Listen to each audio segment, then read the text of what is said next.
I have the honor to talk about the most innovative ECDIS implementation award. This award is going this year to a company that started the ECDIS implementation quite early. In the beginning, I remember that they bought a very cheap solution for ECDIS to only comply to the regulations. It was a bike carrier company named Reederei Roth. I was signing the contract with them, with Michael Meyer on my own. And then later on, Reederei Roth got together with Ahrenkiel, and the company AVB Ship Management was formed. And the team that was driving this innovative approach on ECDIS is still there. It is Robert, Mirko, and Michael, who managed to convince the management to go from a very, very cheap solution to the full NavCloud ECDIS suite. That means they've got a dual ECDIS connected with Myra, that is an automated voyage planning solution on board of the vessels. They're using MyFleet in the office to monitor what the vessels are doing, what are they doing on voyage planning. They're using CIO Plus for helping the mariners, for example, on TMP notice implementation. They're using our automated LEOMS, that's the latest edition on board service, that taking care that the technical publications on board, and even the ENS, the emergency navigation system. So they bought everything from Chartworld, and they have now the big advantage. They have a complete NavCloud ecosystem where they can monitor what they're doing. So please welcome on the stage Mirko Schröder from AVB Ship Management for the innovation most innovative ECDIS implementation award this year, 2025.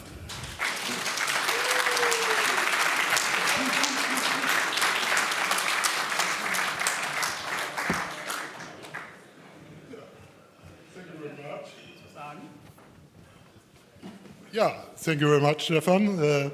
Yeah, a little bit surprised. Innovation. I think we're not sure if we are really innovative, but I think we are really happy to have everything, let's say, in one solution with all. AVB. One of our challenge was to have set up where the people on board are familiarized, so training and so on, to have it integrated. We are a little bit proud that we are also having this one implemented to our new buildings now.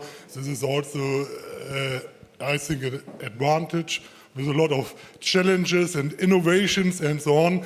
But I think we hope we will continue with your support and be innovative. Yeah, thank you very much. Thanks, Stefan. Thanks for the colleagues. Chartworld, it's always a pleasure. Thank you, Mirko.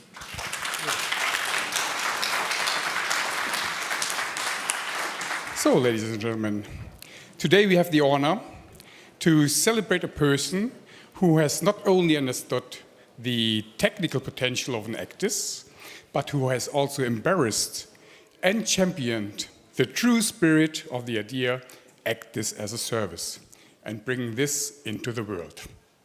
In times when the maritime industry is facing enormous challenges, from digital transformation to sustainable operations, and the need for ever higher safety standards, we depend on individuals who build bridges between traditions and innovations, between navigators and developers, between users and visionaries. The ECDIS as a Service ambassador we recognize today has shown that digital navigation is more than only technology. It is about trust in systems, it is about empowering people on board, and about creating value of safety, efficiency, and the environment through a new concept and forwarding solutions. Christian Schnieke. Dear Christian, on behalf of the World ECDIS Day and everyone gathering here, it's my pleasure and my honor for your warmest congratulations. You are an ambassador of progress and celebration, and we're looking very much forward to continue the journey with you. Congratulations. Thank you.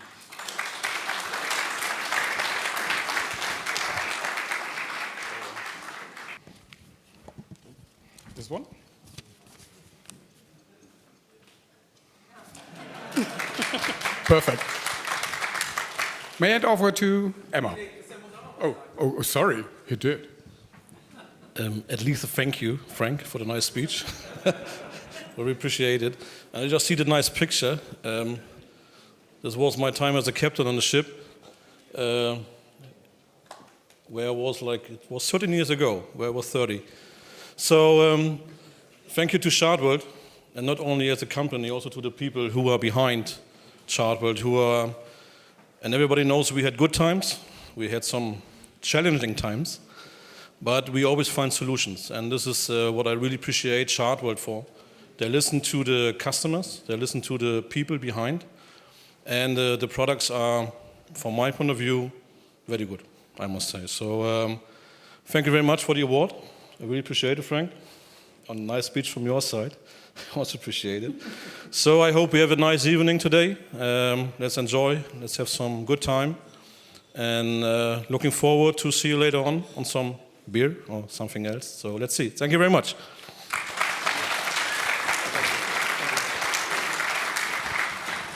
And we move forward to the Lifetime Achievement Award, which will be presented by Emma.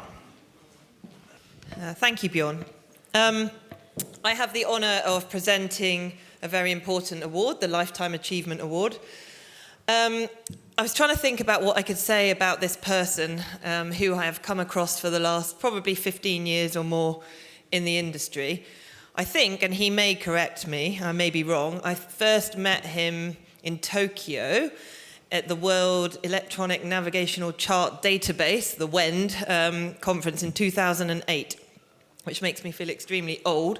But I think that's where I first met him and admired the way that he acted in the circles of hydrographic community and representing industry at that time, which was quite visionary. I was trying to think of some words which sprang to mind, and apart from visionary and global leader, he's also known as Mr. ECDIS in these kind of circles, and I think he has a book to that name also available. He is a character which keeps you guessing. He always plays his cards very close to his chest, and I think that's what's part of the traits which have made him successful over at least the last 4 decades. So given those characteristics, I think that he's very fitting for this award, and I would like to present my very best friendly competitor, Tor Schwanos from Navtor, the Lifetime Achievement Award. So congratulations, Tor. You very much deserve this award, and I'm sure there's many more innovations from you to come.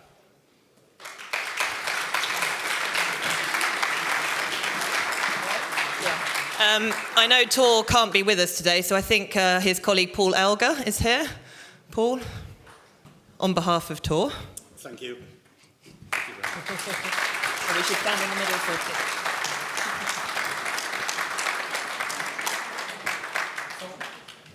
We do have a video message, but do you want to say a few words as well? Now that you've been on the waiting list for 10 years? So I wasn't expecting to say anything. It just so happened that this morning in my bedroom, I was watching reruns of the Oscar ceremonies and seeing how people accepted awards for other people. So obviously I have to start by saying, on behalf of Tor, thank you to his wife, his kids, his family as a whole, his dog, psychiatrist, masseur, God, and of course, the people who work for him, which is us.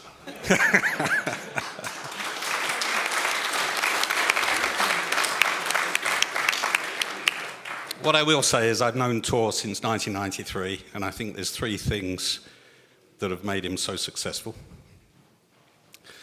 And that is his knowledge of the business. He's been at sea, he's been an electrical engineer.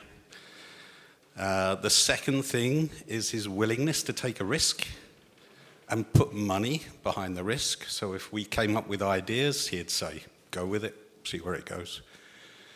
And the third thing is that he's left his staff, his employees, he's let them get on with the job.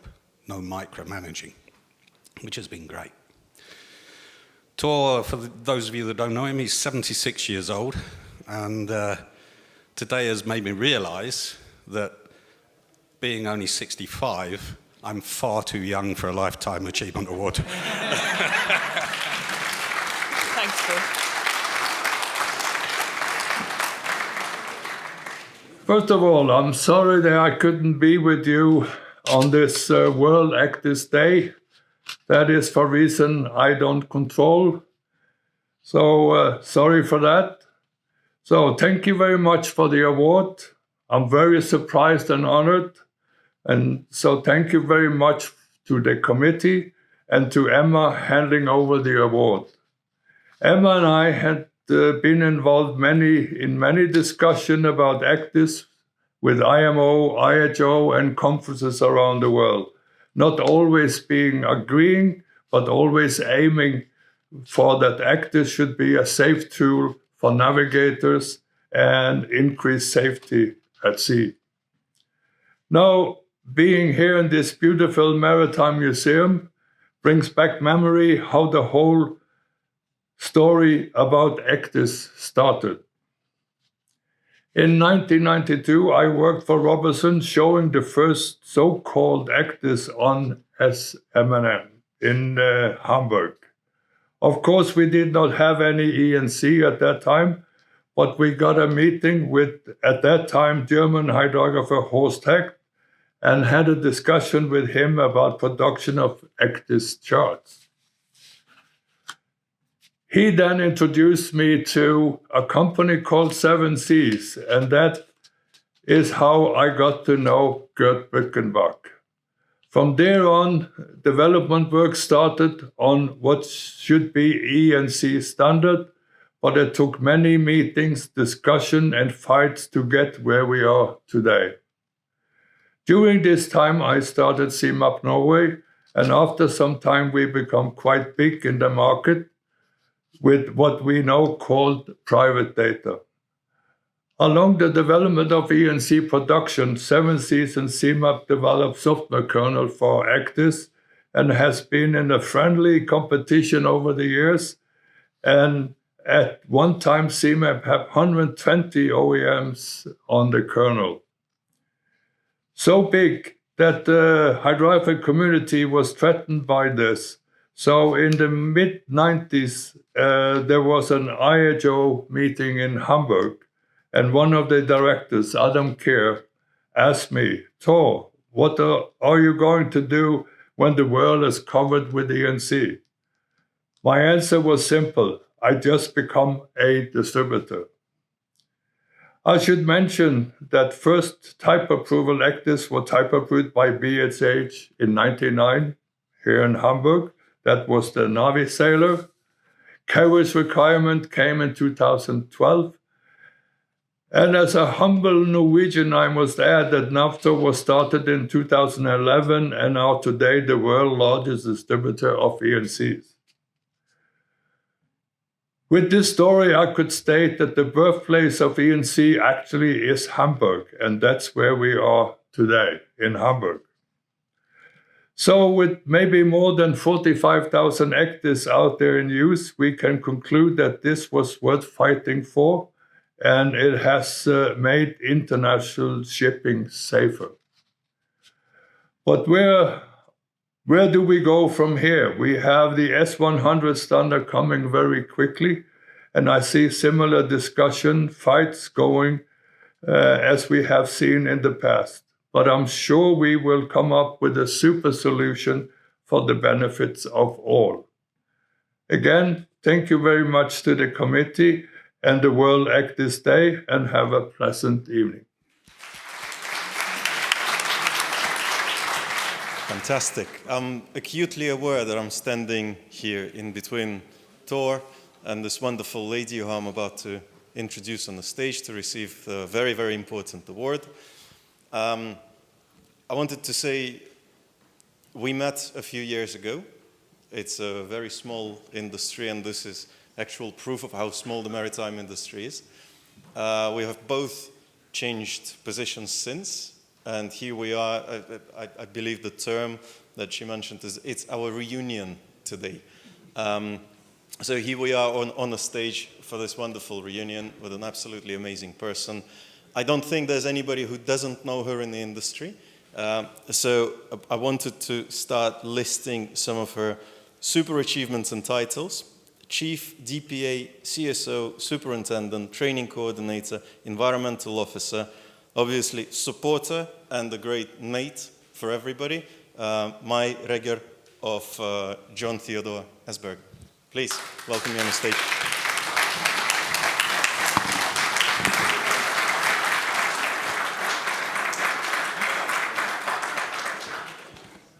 Yeah, good evening, ladies and gentlemen.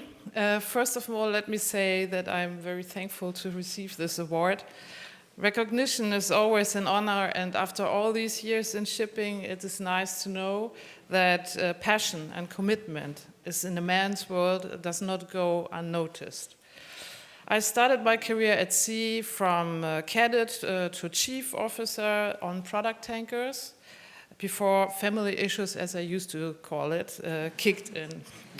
I then started to work ashore. Somehow the life has to go on, we all know that. And this now for the past 16 years I have been working with John T. Esberger.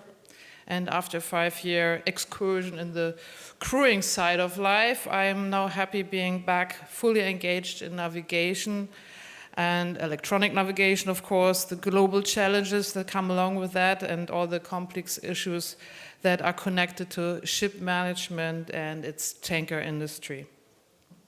It has been a demanding return since March, but I love it. And I used to say that I'm more married to shipping than to anything else. It's like that. Now, let me also be honest. I started my first sentence here that I'm happy to receive this award. Happy, of course, for the recognition, thanks to Chartworld. Not so happy because it is framed around me being a woman. My career at sea and ashore has never been defined by gender. It has been defined by competence, responsibility, and passion for the job. Let me share a short story. During a recent job interview, I was asked if I ever had problems on board being a woman. My answer was very simple: no, not at all, because I did my job. At sea, if you fulfill your job and your responsibilities, you earn respect. It is not driven by gender. And if you don't do it, then you get a bad evaluation and you are out of business. At least I did not experience that gender played a role in that context. And that's the message I want to leave here. At sea, things are clear, direct, and fair. Ashore, sometimes we lose that clarity, and gender overshadows competence. My hope is that in future awards in our industry won't need the word woman in the title. They will simply honor professionals for their knowledge, as we have seen before, and their skills and their contribution to keeping our industry on course. And if one day the word woman disappears from the award, then, I think then I can just apply here again maybe. But that time, not under this category of woman in shipping, but maybe the most stubborn chief officer ashore, something like that. Thank you very much.